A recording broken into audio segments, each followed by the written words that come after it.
Ya, selamat pagi Bapak Ibu Jemaat sekalian. Shalom. Kita bersyukur ya kita boleh kembali lagi bersama-sama di Minggu Advent kedua ini. Dengan Minggu Advent kedua itu temanya tentang kedamaian ya, seperti yang tadi sudah disampaikan. Bapak Ibu, mari kita baca kelanjutan dari firman Tuhan minggu lalu. Dan sekarang kita bahas dari Mika pasal 2 ayat 1 sebenarnya sampai ayat 8, tapi kita habisin aja lah ya sampai ayat 11. Mika pasal 2 ayat 1 sampai 11. Mika pasal 2 ayat 1 sampai 11. Mika pasal 2 ayat 1 sampai 11. Kita baca secara bertanggapan. Silakan kaum pria ayat 1, kemudian kaum wanita ayat 2 dan begitu seterusnya hingga ayatnya yang ke-11. Sekali lagi Mika pasal 2 ayat 1 sampai 11. Jika sudah mendapatkannya silakan kaum pria terlebih dahulu ayat 1. Silakan. 3 ya.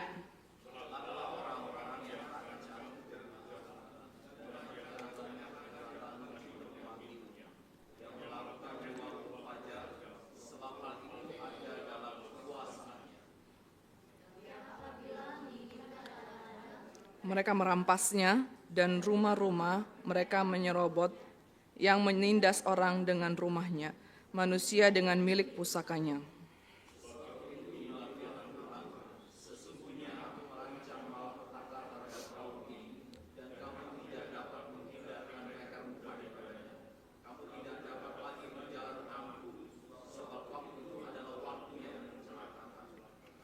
Pada hari itu orang akan melontarkan sindiran tentang kamu dan akan memperdengarkan suatu ratapan dan akan berkata, kita telah dihancur luluhkan, bagian warisan bangsaku telah diukur dengan tali dan tidak ada orang yang mengembalikannya.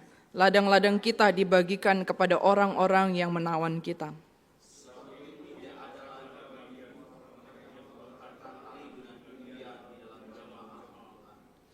Janganlah ucapkan nubuat, kata mereka itu.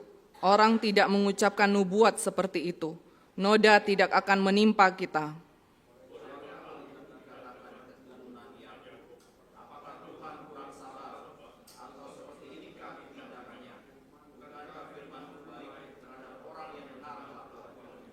Tetapi kamulah yang bangkit sebagai musuh terhadap umatku.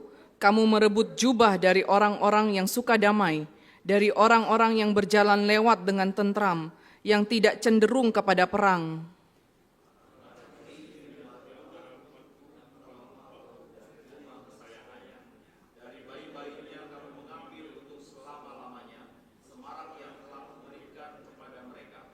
Bangkitlah dan pergilah, sebab ini bukan tempat perhentian bagimu.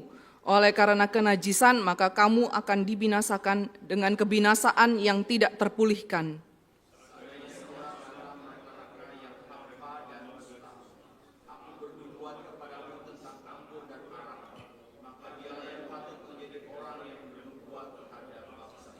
Ya, demikian pembacaan firman Tuhan. Bapak Ibu, sedikit pengetahuan ya bahwa di dalam Alkitab kita, di dalam Perjanjian Lama itu ada yang kita kenal dengan nabi-nabi besar dan nabi-nabi kecil. Ya, kalau dalam bahasa Inggrisnya ada major prophets dan minor prophets. Jadi ini nabi besar, nabi kecil itu bukan karena perannya atau badannya yang besar, ada yang kecil, terus ada status kenabiannya. Kalau nabi besar itu status kenabiannya itu lebih istimewa atau kedudukan nabi lebih penting. Namun sebenarnya pembagian ini nabi besar, nabi kecil itu terletak di dalam panjang pendeknya tulisan ya. Jadi kalau misalnya Bapak Ibu dengar, iya Yesaya itu nabi besar. Besar itu bukan status kenabiannya yang besar. Semua nabi-nabi baik itu besar kecil itu sama-sama dipanggil oleh Tuhan. Ya, sama-sama secara langsung dipanggil oleh Tuhan. Tapi nabi-nabi besar kecil ini itu dikategorikan karena berdasarkan panjang pendek tulisannya. Dan betul ya, kalau Yesaya itu kan ada berapa, 66 gitu ya. Nah, nabi-nabi kecil itu biasanya lebih sedikit tulisan-tulisannya. Bahkan cuma ada yang satu pasal begitu ya. Jadi kalau yang panjang itu, kalau yang nabi besar itu adalah tulisannya yang lebih panjang. Nah, Nabi Mika ini adalah salah satu dari nabi kecil dari 12 nabi kecil lainnya. Dan kalau kita lihat itu ada urutannya ya. Jadi biasanya nabi-nabi kecil ini agak jarang ya kita ngulik-ngulik, kita pakai ayat-ayat seperti ini. Kayak ini jarang-jarang begitu ya, karena memang tema-tema dari nabi-nabi ini adalah tema tentang teguran-teguran dosa kepada bangsa Israel. Dan kita juga bisa lihat Bapak Ibu, Nabi Mika ini itu hidup di dalam masa 3 pemerintahan raja. Raja siapa itu? Yotam, Raja Ahaz, dan Raja Hizkia. Jadi Bapak Ibu, waktu ketika Mika menjalani pelayanannya di waktu masa pemerintahan Raja Yotam, itu waktu dia menegur dosa bangsa Israel, itu nggak ada yang dengerin Bapak Ibu.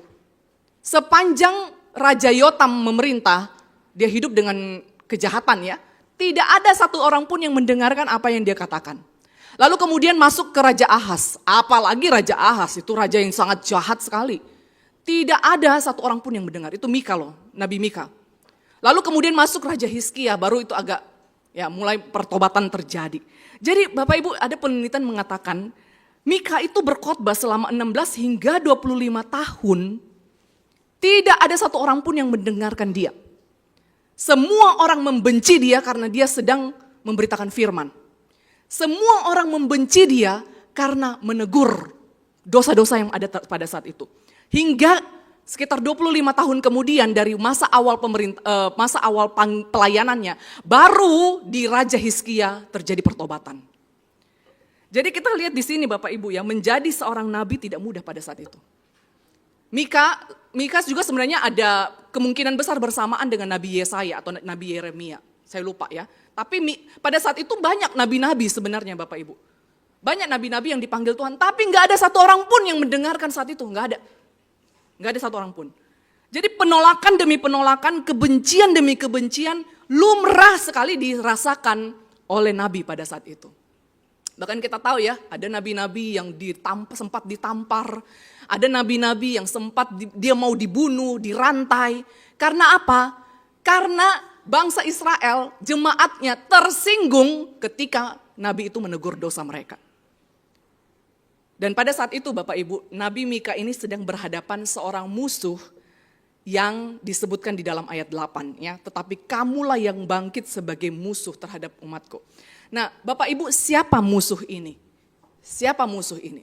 Kalau kita lihat di dalam pasal 2, musuh ini itu ada beberapa sebutan kepada mereka ya. Jadi yang pertama itu mereka.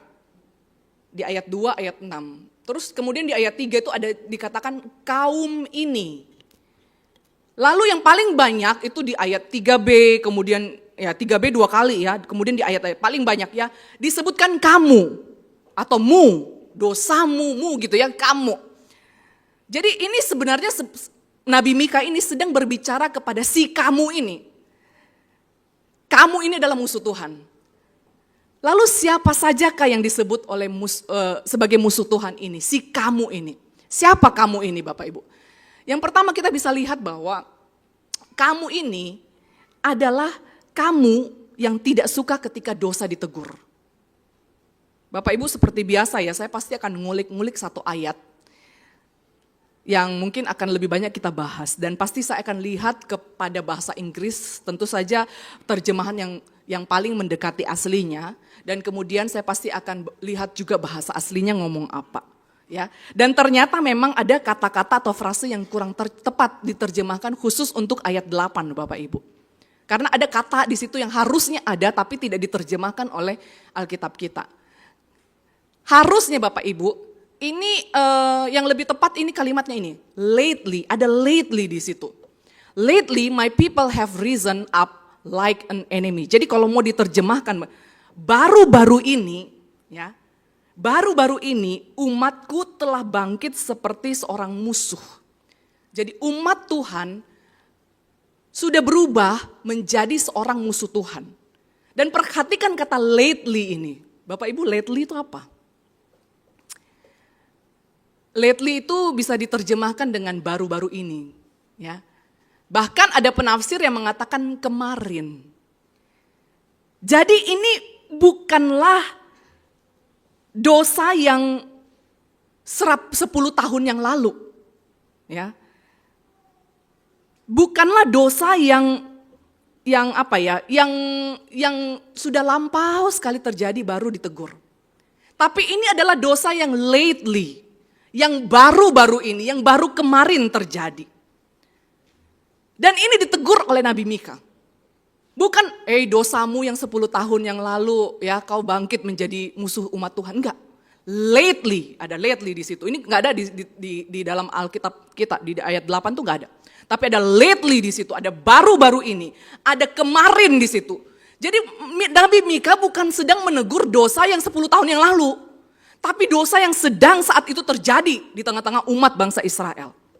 Dan memang Bapak Ibu, di sepanjang kitab nabi-nabi, nabi-nabi itu selalu dipanggil oleh Tuhan menegur bangsa Israel atas dosa yang sedang terjadi saat itu.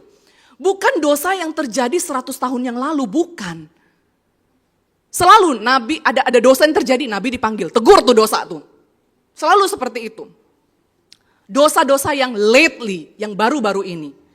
Tidak ada satupun di antara mereka, para nabi, para rasul pun, ketika mereka tulis surat Bapak Ibu, itu karena ada sedang dosa yang terjadi saat itu di tengah-tengah jemaat. Dosa-dosa yang lately, yang saat itu. Yang baru saja terjadi, ataupun yang sedang terjadi saat itu. Baru para rasul menulis surat. Kamu tidak saling mengasihi, kamu saling membenci, kamu iri hati. Itu dosa-dosa yang sedang terjadi Bapak Ibu. Selalu yang baru-baru ini. Baik nabi, Bapak Ibu kalau baca semua tulisan para nabi, tulisan para rasul, itu selalu dosa yang sedang terjadi di tengah-tengah bangsa Israel. Dan itu memang tugas seorang hamba Tuhan Bapak Ibu. Saya tidak mengatakan hamba Tuhan itu seorang nabi ya. Tapi hamba Tuhan itu menjalankan peran seorang nabi, penyambung lidah Tuhan. Seharusnya seorang hamba Tuhan yang benar, ketika ada dosa lately itu, dosa yang sedang terjadi, harusnya jemaat itu ditegur memang. Jemaat itu diarahkan, dibimbing, entah itu di bawah mimbar ataupun di atas mimbar, itu wajib seorang hamba Tuhan menegur dosa yang lately itu. Dosa yang sedang terjadi. Bapak Ibu, kalau kami sebagai hamba Tuhan tidak berani untuk menyatakan kebenaran dosa-dosa yang lately ini, maka kami bukan penyambung lidah Tuhan. Bapak Ibu, apa itu nabi? Nabi itu penyambung lidah Allah. Itu tugasnya. Jadi Allah ngomong apa, nabi itu harus menyampaikan kepada jemaat, kepada orang Israel pada saat itu. Tidak boleh dikurangi, tidak boleh. Dan itu juga tugas kami sebagai hamba-hamba Tuhan. Kami tidak boleh mengurangi apa yang sedang Tuhan ingin nyatakan kepada jemaat. Sehingga kalau ada dosa yang memang sedang terjadi di tengah-tengah jemaat, hamba Tuhan wajib untuk menegur. Bapak Ibu, pertanyaannya dosa apa yang sedang dilakukan oleh bangsa Israel? Ya. Dosa apa yang sedang dilakukan oleh bangsa Israel? Kalau kita lihat di situ Bapak Ibu, yang pertama adalah mereka itu merancangkan, ya di ayat 1 ayat 2, mereka merancangkan, merencanakan kejahatan, menginginkan menginginkan orang lain, benda kepunyaan orang lain. Bapak Ibu, melakukan kejahatan tanpa rencana saja itu sudah dosa ya. Tapi firman Tuhan bukan hanya sekedar mengatakan perbuatan itu adalah dosa. Tapi ketika kita merencanakan, merancangkan sesuatu dengan sengaja, itu adalah dosa. Sekalipun belum dilakukan. Ketika sudah ada di dalam pikiran kita, kalau di dalam ayat firman Tuhan ini dikatakan, di ayat 1 ya, yang merencanakan kejahatan di tempat tidurnya. Tempat tidur itu harusnya di mana kita itu baring, harusnya mikir yang indah-indah ya Bapak Ibu ya. Mikirkan hari ini, aduh terima kasih Tuhan saya sudah melalui hari ini. Tapi justru di tempat tidur itu kita, besok ya saya ingin labrak dia. Besok ya saya ingin diemin dia. Besok ya saya ingin lakukan kejahatan. Orang seperti ini biasanya sulit sekali tidur Bapak Ibu, karena apa? Merencanakan kejahatan. Yang kedua Bapak Ibu, tentu saja tindakan. Ya, mereka berlaku curang di ayat 2 ya, mereka menyerobot, menindas, berlaku curang terhadap yang lemah. Bapak Ibu, saya tidak akan terlalu fokus kepada jenis-jenis dosa apa yang telah terjadi. Tapi yang prinsipnya adalah dosa itu merajalela di antara si kamu ini. Sekelompok orang ini, orang-orang yang jahat ini. Dan orang-orang seperti inilah yang ditegur oleh Nabi Mika. Kamu yang merencanakan kejahatan segera bertobat. Kamu yang pikiranmu itu selalu kejahatan segera bertobat. Kamu yang selalu cenderung melakukan kejahatan segera bertobat. Bapak Ibu, tapi apakah si kamu ini senang? Oh, jelas tidak Bapak Ibu. Natur manusia pasti tidak senang ketika dosa-dosa yang lately itu, dosa-dosa yang baru-baru ini itu ditegur, nggak akan senang Bapak Ibu. Ya, jadi orang yang tidak suka ditegur dosanya itu bukan hanya zaman ini aja Bapak Ibu. Dari zaman dulu orang nggak suka ditegur dosanya. Apa yang mereka katakan Bapak Ibu, orang-orang yang seperti ini, si kamu ini. Mereka bilang begini, ini firman Tuhan loh Bapak Ibu ya, saya nggak mengada-ngada, bukan bisa-bisaan saya aja ngarang-ngarang. Di ayat 6a dia bilang gini, ini si kamu ini ya, sekelompok orang ini. Dia bilang begini, janganlah ucapkan nubuat itu. Orang itu maksudnya Nabi ya, tidak mengucapkan nubuat itu. Jadi mereka suruh Nabi itu jangan ngomong kayak gitulah. Jangan tegur-tegur dosa lah. Ya, harusnya Nabi itu gak kayak gitulah. Nabi itu penuh kasih, jangan kasar-kasar amat kalau ngomong lah. Jangan tajam-tajam amat kalau ngomong gitu ya. Nabi yang benar itu gak tegur dosa, itu pemikiran mereka Bapak Ibu. Nabi yang benar itu gak usah lah ngomong aduh tentang dosa-dosa, ngomong yang indah-indah aja, ngomong tentang surga aja lah, ngomong tentang berkat-berkat aja, gak usah tegur-tegur dosa. Itu bukan Nabi. Nabi itu harus penuh kasih, senyum terus, lihat dosa, senyum. Itu Nabi. Nabi disuruh bungkam sama mereka. Bapak Ibu, kalau Bapak Ibu ketemu dengan hamba Tuhan yang menegur dosa yang lately itu, berarti hamba Tuhan itu benar Bapak Ibu. Dia sedang melakukan firman. Saya tahu memang kita tidak terlalu suka ketika dosa ditegur. Saya sangat memahami itu Bapak Ibu. Saya tahu juga mungkin di antara kita yang ada ketakutan-ketakutan tersendiri. Kalau GKY ini kan lagi perintisan. Itu akan mungkin sepi, gak ada orang yang suka. Kalau khotbahnya itu tajam menegur dosa. Kalau gak lembut seperti gereja-gereja lain. Saya paham ketakutan-ketakutan itu. Paham sekali. Apalagi kami sebagai pemimpin itu kerinduan kami GKY rame. Ya, jangan pikir cuma jemaat aja yang pingin gereja rame. Kami hamba Tuhan juga pingin GKY rame Bapak Ibu. Saya tahu juga mungkin ada di antara kita yang sangat gak nyaman ketika ada hamba Tuhan yang menegur dosa yang lately ini. Yang baru-baru ini. Mungkin kita tumbuh di gereja yang tidak terbiasa seperti itu. Setengah hidup kita bertumbuh di gereja yang oke, hamba Tuhan main aman aja, gak usah tegur dosa. Khotbah yang berkat-berkat aja. Yang mungkin hamba Tuhannya tingkat sungkannya itu sampai ke langit. Sungkan, ada ini, ada itu, ada ini, ada itu. Saya paham itu Bapak Ibu, paham. Tapi kalau saya sebagai hamba Tuhan, kami sebagai hamba Tuhan tidak melakukan seperti yang Nabi lakukan ini, maka kami akan dihukum oleh Tuhan Bapak Ibu. Kami sebagai penyambung lidah Tuhan, itu apa yang Tuhan katakan itulah yang harus kami sampaikan. Enak gak enak, suka gak suka, mau gak mau, kami harus sampaikan. Bapak Ibu tahu ya, saya bergumul sekali bawa firman ini. Ya, sampai kemarin sih itu saya sakit kepala Tuhan. Belum ada satupun yang saya ketik di laptop saya itu ya. Takut apa? Saya takut ada jemaat yang merasa tersinggung, sakit hati, merasa tersindir ya. Sampai saya tuh agak ngambek sama Tuhan Bapak Ibu. Aduh Tuhan, kenapa saya dikasih ayat yang begini? Saya nggak mau Tuhan. Lebih baik saya khotbah tentang kasih. Nah itu lebih cocok lah Tuhan. Ini ayat tentang supaya hamba Tuhan menegur dosa. Nggak enak saya Bapak Ibu ya. Tapi nggak bisa. Saya kalau mau setia dengan firman Tuhan, ya memang inilah firman Tuhan, memang itu seperti itu apa adanya. Kamu tetap harus ngomong ini, seolah-olah Tuhan ngomong seperti itu. Bapak Ibu, saya yakin para nabi pun pada awalnya merasakan kegalauan yang luar biasa ya. Waktu mereka dipanggil untuk menegur dosa-dosa yang lately itu. Ya, mereka berhadapan dengan pejabat-pejabat, pemerintah-pemerintah, orang-orang kaya. Misalnya Nabi Yesaya waktu dipanggil, dia bilang, aduh Tuhan saya gak sanggup. Tapi Tuhan bilang, kau harus melakukan itu. Ada kalanya mereka pasti tidak enak hati, tidak nyaman ketika menyampaikan persis yang Tuhan ingin sampaikan. Dan itu yang dilakukan oleh Tuhan Yesus juga. Betul, memang betul. Bapak Ibu, tidak ada yang menyangkali kalau Tuhan Yesus itu penuh dengan kasih. Saya yakin kita semua sepakat ya Bapak Ibu. Tapi untuk menegur dosa dia tidak pernah lembut loh Bapak Ibu. Dia betul memang dia akan sangat lembut dengan orang-orang yang datang kepadanya dengan hancur hati. Dia akan sangat lembut Bapak Ibu. Kalau ada orang-orang berdosa, ngaku dosanya dengan hancur hati dia datang kepada Tuhan Yesus akan sangat lembut sekali. Siapa? Zakheus, pemungut cukai. Perempuan Samaria, dia menjelaskan dengan sangat panjang lebar, dengan sangat lembut sekali. Menjelaskan tentang Mesias itu, roti hidup itu. Kemudian wanita tunasusila yang mau dirajam pakai batu. Dia sangat lembut kepada siapa lagi, masih banyak Bapak Ibu. Tapi kalau orang yang tidak mau bertobat, saudara, dia bisa sangat kasar sekali. Kasarnya luar biasa.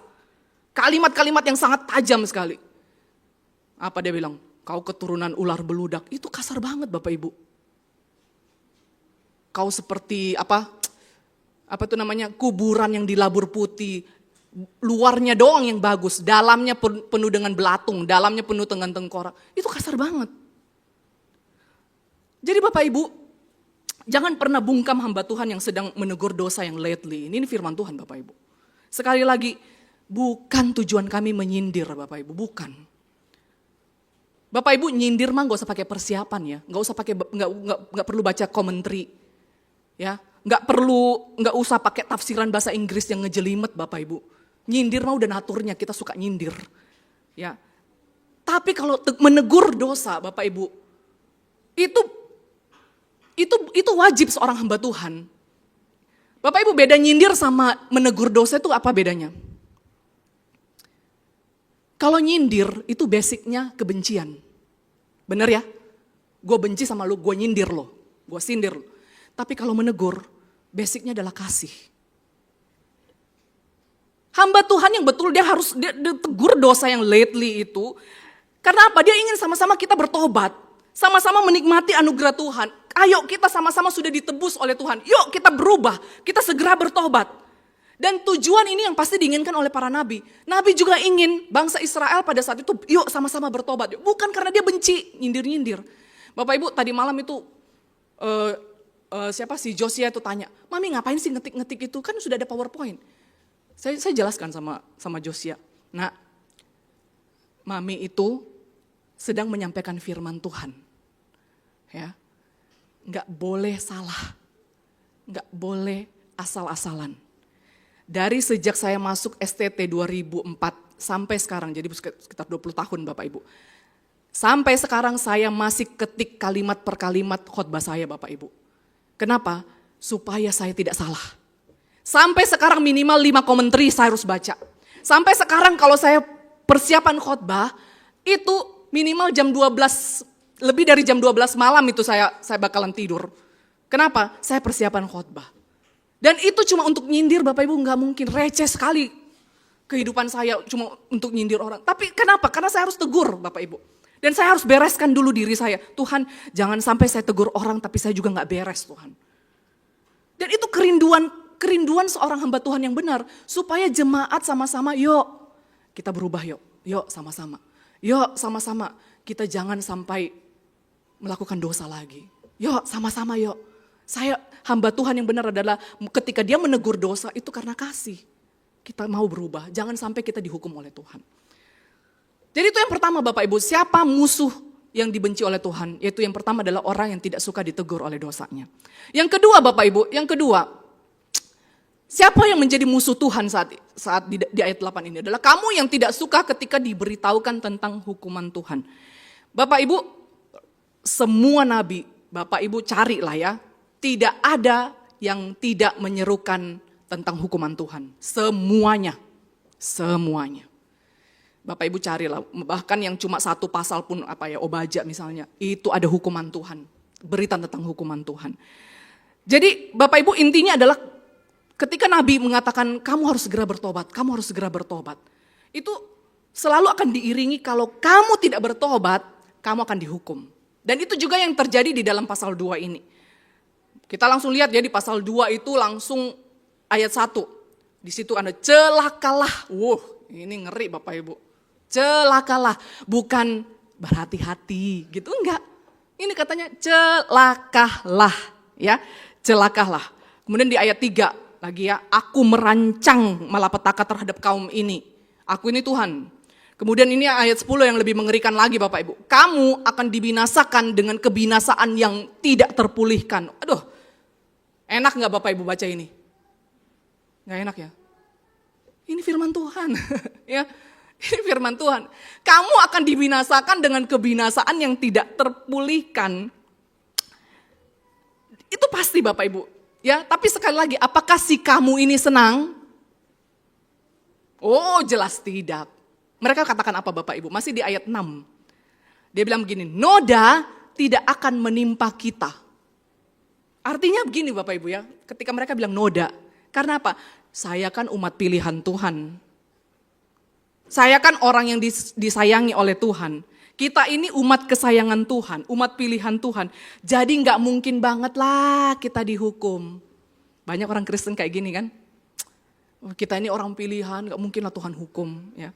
Bapak Ibu memang ada gereja-gereja yang selalu mengaitkan penderitaan jemaat, ya penderitaan yang mereka alami sebagai akibat dari dosa mereka. Selalu ada, kalau kau sakit, oh berarti ada dosamu ini. Kalau kau ada masalah, oh ada dosamu, akuilah dosamu. Ada gereja-gereja yang seperti itu Bapak Ibu, dan ini salah.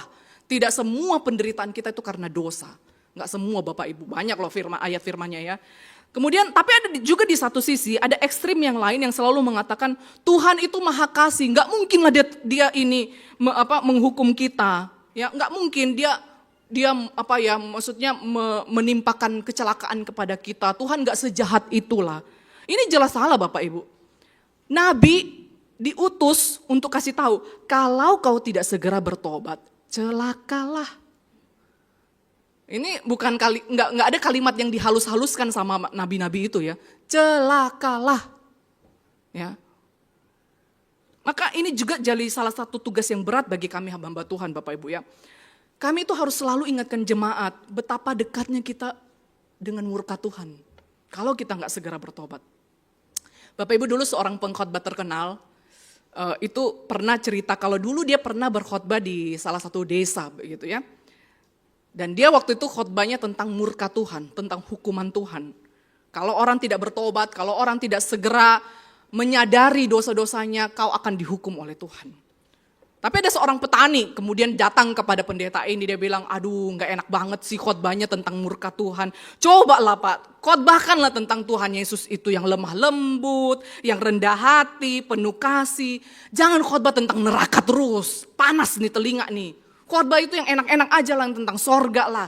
Kita udah Senin sampai Sabtu itu kerja, pusing mikirin utang, cicilan. Ini lagi hari Minggu tentang dosa lagi. Aduh, yang enak-enak lah aja lah yang kalau hari Minggu itu. Jangan khotbah tentang neraka. Lalu apa kata si pengkhotbah ini Bapak Ibu? Dia bilang begini, loh justru dari Tuhan Yesus lah saya mendapatkan informasi tentang neraka. Bapak Ibu ngerti ya maksudnya ya Bapak Ibu ya?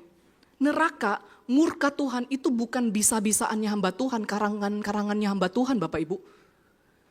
Justru neraka itu diajarkan oleh Tuhan Yesus, diingatkan oleh Tuhan Yesus. Justru dia datang ke dunia ini memang karena neraka itu Bapak Ibu, karena hukuman Tuhan itu. Jadi kalau saya mau memposisikan diri saya sebagai penyambung lidah Tuhan, saya akan mengatakan kepada Bapak Ibu, jangan sampai tunggu Tuhan hukum kita dulu Bapak Ibu. Itu berita juga yang disampaikan oleh para nabi. Nabi itu dikirim Tuhan supaya Tuhan tuh gak hukum mereka. Bertobat. Dia masih panjang sabar, itu di ayat 7 ya dikatakan, apakah Tuhan kurang sabar kepadamu? Sekian ratus tahun mereka menyembah berhala, Tuhan kirim nabi terus, kasih kesempatan untuk bertobat. Jadi Bapak Ibu ketika hamba Tuhan mengajak kita, yuk kita bertobat sama-sama yuk. Jangan katakan, jangan bernubuat seperti itu, jangan mengatakan firman seperti itu. Bapak Ibu, berarti Bapak Ibu menolak firman. Bapak Ibu, jadi kalau ada hamba Tuhan yang mengatakan, udah kita jangan berbuat jahat lagi, yuk kita damai, kita saling mengampuni, kita jangan ada iri hati, kedengkian, kebencian, dosa-dosa yang kita lakukan, baik itu yang ada di pikiran dan lakukan.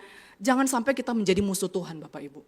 Karena salah satu yang musuh Tuhan ini adalah orang yang menolak ketika berita penghukuman itu dilakukan. Bapak Ibu yang ketiga, siapa yang menjadi musuh Tuhan ini? Kamu yang tidak suka ketika disuruh belajar firman. Bapak Ibu, ini terkait dengan poin pertama tadi ya. Ketika Nabi Mika mengatakan apa yang Tuhan ingin sampaikan kepada bangsa Israel, maka apa yang si kamu ini katakan Bapak Ibu? Dia bilang begini ya, tadi yang jangan bernubuat. Kamu jangan ngomong kayak gitu deh, saya gak suka dengan firman. Ini mirip ya, rata-rata mirip yang dialami oleh nabi-nabi yang lain Bapak Ibu. Jadi persoalan para nabi itu mirip-mirip. Dia tegur orang Israel, ada dosa orang Israel, Tuhan utus nabi tegur, tidak disukai. Dan bukan hanya sekedar tidak disukai, orang-orang Israel si kamu ini itu pasti akan menolak. Pasti akan bilang, gak usah ngomong-ngomong kayak gitulah, gak mungkin kita akan dihukum, gak mungkin kita seperti ini.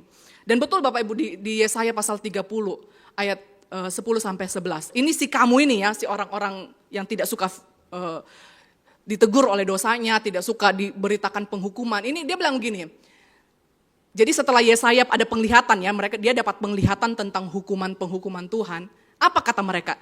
Janganlah lihat bagi kami hal-hal yang benar. Tuh, dia gak suka hal-hal yang benar tuh. Tetapi katakanlah kepada kami hal-hal yang manis. Lihatlah bagi kami hal-hal yang semu. Menyisihlah dari jalan dan ambillah jalan lain. Tuh perhatikan lagi, janganlah susahi kami dengan yang maha kudus, Allah Israel. Bayangkan Bapak Ibu, mereka ini suruh Nabi Yesaya supaya kalau ada penglihatan tentang hukuman Tuhan, udah pergi sana, pergi, gitulah. Soalnya gitu ya, kau ambillah jalan lain, sudah jangan susah-susahin kami dengan pikiran tentang firman-firman itulah, sudah gak usah lah. Ya, kami itu ingin senang-senang. Hal-hal yang manis, ya itu yang kami suka. Ya, yang susah-susah tentang firman Tuhan, gak usah. Ambillah jalan lain, kami beda jalan sendiri, kita beda server. Itu orang-orang ini. Nabi disuruh bungkam, jangan ngomong tentang firman. Kenapa? Mereka gak suka firman. Makanya Yesaya ayat selanjutnya Bapak Ibu ayat 12 itu, Tuhan mengatakan mereka yang menolak firman. Jadi ketika Nabi ini mengatakan penglihatannya tentang hukuman Tuhan, Tuhan mengaitkan itu dengan kau menolak firman. Jadi ketika pesan-pesan para nabi itu disampaikan kepada bangsa Israel, mereka dianggap sedang menolak firman. Bapak Ibu, itu juga yang dialami oleh Nabi Mika. Tahu Bapak Ibu apa yang dikatakan si kamu ini, itu di ayat 11. Mereka bilang begini, aduh seandainya kalau ada seorang, ini saya campur dengan bahasa ini ya, kontekstual ya. Aduh kalau seandainya ada orang nabi atau hamba Tuhan ya, datang mereka-reka yang hampa dan dusta. Kalau seandainya ada nabi yang bilang gini, aku bernubuat kepadamu tentang anggur dan arak. Nah, maka dia inilah yang patut menjadi orang yang bernubuat bagi bangsa ini. Ngeri ya Bapak Ibu. Jadi mereka tuh lebih pilih mendengarkan nabi-nabi palsu. Mereka tuh lebih pilih mendengarkan yang hampa, yang dusta, yang bernubuat tentang anggur dan arak. Anggur dan arak itu identik dengan yang manis-manis, begitu, hal-hal yang enak didengar. Gitu. Tapi kalau untuk yang benar, yang firman Tuhan, aduh, janganlah, itu bukan nabi kami, udah nabi bangsa lain itu. Ya, itu yang cocok bernubuat bagi bangsa ini kalau dia bernubuat hal-hal yang manis. Sudah jangan buat yang benar-benar ya, bernubuat aja yang palsu. Seolah-olah mereka ngomong gitu sama Nabi Mika ini. Mereka gak mau belajar firman Bapak Ibu. Mereka gak mau untuk mendengarkan firman yang benar. Mereka menolak firman. Ya. Bapak Ibu, apa maksud poin ini? Bapak Ibu itu boleh benci atau ya katakanlah tidak suka kepada hamba Tuhan. Saya ingat Pak Deking Gadas ya yang punya channel Verbum Veritatis, dia bilang begini, kamu itu boleh tidak suka hamba Tuhanmu kalau dia punya dua hal atau salah satu lah ya, kesalahan. Dia bilang begini, yang pertama adalah kesalahan ajaran. Kalau ajarannya ngalor ngidul, gak jelas, ketika dia khotbah gak persiapan, khotbahnya muter itu aja, gak baca buku waktu khotbah, gak baca komentari, gak baca tafsiran, kelihatan sekali dia gak ada persiapan, itu kamu boleh benci. Yang kedua, kalau dia bermasalah dalam hal moral. Moralnya bobrok, berselingkuh, perzinahan, ada masalah uang, mabok, judi, penggelapan uang, rasis. Itu kamu boleh benci. Bapak Ibu boleh tidak suka kepada hamba Tuhan misalnya yang malas begitu ya, yang nggak mau bekerja begitu, yang nggak mau melayani, cuma sibuk dengan dirinya sendiri, sibuk dengan hobinya. Bapak Ibu boleh benci dengan hamba Tuhan yang bermasalah dengan keuangan, yang hidupnya hedon sekali. Hidup dalam kemewahan, dia cuma melayani orang-orang yang kaya, melayani orang-orang yang punya kuasa. Sementara ada jemaat yang di depannya yang butuh pertolongan, dia nggak bantu, dia bodoh amat karena dia cuma melayani orang-orang yang bisa bermanfaat untuknya. Saudara boleh benci sama hamba Tuhan yang seperti itu. Tapi kalau saudara benci sama hamba Tuhan karena dia memberitakan kebenaran, maka celakalah. Kalau saudara benci sama hamba Tuhan karena menyuruh saudara belajar firman Tuhan, maka celaka saudara. Bapak Ibu, saya bukan membela diri, ini firman Tuhan. Bapak Ibu, kita ini gereja GKY, alirannya reform. Alirannya reform. Artinya apa Bapak Ibu? Kita harus dikenal gereja yang strict dengan pengajaran. Tapi kenapa ketika kita disuruh firman, belajar firman, hamba Tuhan itu diprotes habis-habisan. Sama Bapak Ibu dengan bangsa Israel. Mereka mengaku kita ini umat Tuhan. Tapi disuruh taat dengan firman Tuhan, mereka protes habis-habisan. Ya, kamu mau hak tapi gak mau kewajiban. Jadi Bapak Ibu jangan benci hamba Tuhan ketika mereka mengingatkan kita untuk saat teduh. Berarti itu udah benar Bapak Ibu. Itu sesuai firman. Ketika mereka ingatkan kita, ayo ikut persekutuan yuk. Yuk ikut KTB yuk. Yuk ikut pembinaan-pembinaan yuk. Jangan benci hamba Tuhan ketika mereka menyuruh Bapak Ibu untuk belajar firman. Jangan benci. Bapak Ibu akan jadi musuh Tuhan loh. Jangan benci hamba Tuhan ketika kami menjalankan panggilan kami untuk menjadi penyambung lidah Tuhan. Menegur Bapak Ibu dosa-dosa yang lately itu. Mengingatkan bahwa kita sangat dekat dengan murka Tuhan. Jangan benci Bapak Ibu. Ingat ya, ada dua ya. Kalau Bapak Ibu boleh membenci, bukan benci ya. Kalau benci itu kasar banget. Kalau agak kurang suka, ajaran dan moralnya. Tapi kalau Bapak Ibu membenci dia karena dia menyuruh, ingat-ingatkan lagi saat teduh itu self reflection itu, ingat-ingatkan lagi KTB itu, suruh kita belajar firman. Dan saudara benci hamba Tuhan seperti itu, Bapak Ibu akan dihukum oleh Tuhan. Bapak Ibu, kami gak akan pernah berhenti untuk mengajak Bapak Ibu untuk belajar firman Bapak Ibu. Dan tolong jangan benci kami untuk hal itu. Kalau kami dibungkam untuk mewartakan kebenaran, gereja ini bukan gereja reform lagi Bapak Ibu. Saya ingin kita sama-sama bangun branding GKY strict dengan pengajaran. Pasti ada konsekuensinya pasti, orang gak suka. Sama Bapak Ibu, orang gak suka dengan pengajaran firman itu bukan baru-baru ini. Dari dulu, ini orang-orang Israel gak suka Bapak Ibu. Tapi itu harus kami lakukan sebagai hamba Tuhan yang benar Bapak Ibu. Mau gak mau. Bapak Ibu tahu tensi saya naik tadi malam. Saya stres mikirin ini. Takut saya. Takut, gentar saya Bapak Ibu. Saya mau tidur siang sakit kepala gak bisa. Saya takut orang tersindir. Takut orang nyindir ini, nyindir itu. Takut Bapak Ibu, saya takut beneran. Tapi Roh Kudus menggelisahkan saya. Roh Kudus bilang kau harus ngomong. Itu yang seorang nabi katakan. Dan tentu saja Bapak Ibu ya, kita hamba-hamba Tuhan pasti mengerti ya. Cara kami ngajarin mentor KTB dengan cara kami ngajarin opa oma pasti berbeda Bapak Ibu ya. Pasti gak mungkin yang opa oma kita ajar, kok harus tahu total depravity, predestinasi.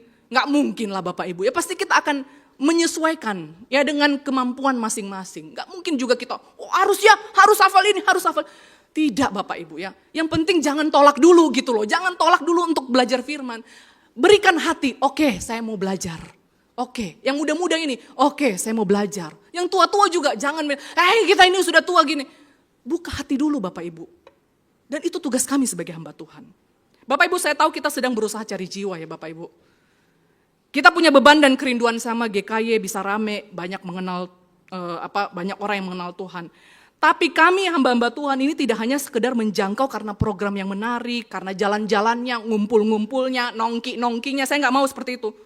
GKY gak boleh punya branding seperti itu. GKY itu harus terkenal dengan pengajaran firman-Nya. Karena dari pengajaran firman-Nya itu membuat kita satu server Bapak Ibu. Itu yang membuat kita satu server. Tentu saja kita pasti pikirin program ya, program itu baik ya. Tapi kita tidak, kalau untuk pengajaran firman kita nggak akan cincai dengan seperti ini. Saya ingat Bapak Ibu ada seorang teolog reform, teolog raksasa ini sangat-sangat, tulisan-tulisannya sangat baik sekali ya Bapak Ibu. Dia bilang begini ya, saya pikir kelemahan terbesar dalam gereja hari ini adalah hampir tidak ada yang percaya bahwa Allah meletakkan kuasanya di dalam Alkitab. Semua orang mencari kuasa di dalam program, dalam metodologi, dalam teknik, dalam apapun selain di mana Tuhan telah meletakkan kuasa itu di dalam firman-Nya. Hanya Dia yang memiliki kuasa untuk mengubah hidup kekekalan dan kuasa itu berpusat kepada Alkitab. Bapak Ibu, saya tahu di antara kita mungkin tumbuh di dalam gereja yang cuma mikirin program. Oh, kita nongkrong, senang-senang, misi keluar, itu jauh lebih efektif menjangkau orang daripada ngajak orang belajar firman. Bapak Ibu, ini pemikiran yang salah. Itu artinya kita tidak percaya dengan kuasa firman. Kuasa firman mampu nggak membuat GKY rame? Mampu, Bapak Ibu. Kalau kita cuma berpikir, nggak usahlah belajar firman, cuma program-program nongkrong-nongkrong aja, keluar jalan, keluar-keluar. Itu berarti kita nggak percaya dengan kuasa firman. Ya, saya mau kita sama-sama menjangkau orang itu karena mau belajar firman. Karena itulah yang akan menjadikan kita satu server, Bapak Ibu. Satu server. Bapak Ibu, ini adalah minggu Advent yang kedua ya. Tadi narasi Advent mengatakan bahwa tema Advent itu adalah kedamaian. Kenapa Yusuf dan Maria bisa merasakan kedamaian walaupun mereka tidak hidup di dalam keadaan yang kaya? Mereka hidup di dalam kemiskinan. Karena mereka mau dengar firman, Bapak Ibu. Yusuf dengar firman. Maria taat, dengar sama firman. Dan firman itulah yang membuat mereka kuat menghadapi segala hal yang ada. Ya, kemiskinan, penolakan, itu karena mereka belajar firman. Firman itu yang membuat kita satu server. Sekalipun ada perbedaan-perbedaan dikit, oke lah ya. Tapi dengan ada firman itu yang menyatukan kita. Jadi jangan anggap sepele kuasa firman ya Bapak Ibu ya. Firman itu mampu menyatukan. Firman itu mampu menarik orang kok. Ya. Jadi mau damai Bapak Ibu, jangan jadi musuh Tuhan. Mau ditegur, mau dengar tentang penghukuman dan mau belajar firman. Mari kita berdoa. Tuhan, kami bersyukur untuk kebenaran firman Tuhan yang hari ini juga boleh kami dengarkan bersama-sama. Kami tahu ya Tuhan, natur manusia yang berdosa ini selalu menolak firman, tidak suka dengan belajar firman, tidak suka ketika ditegur.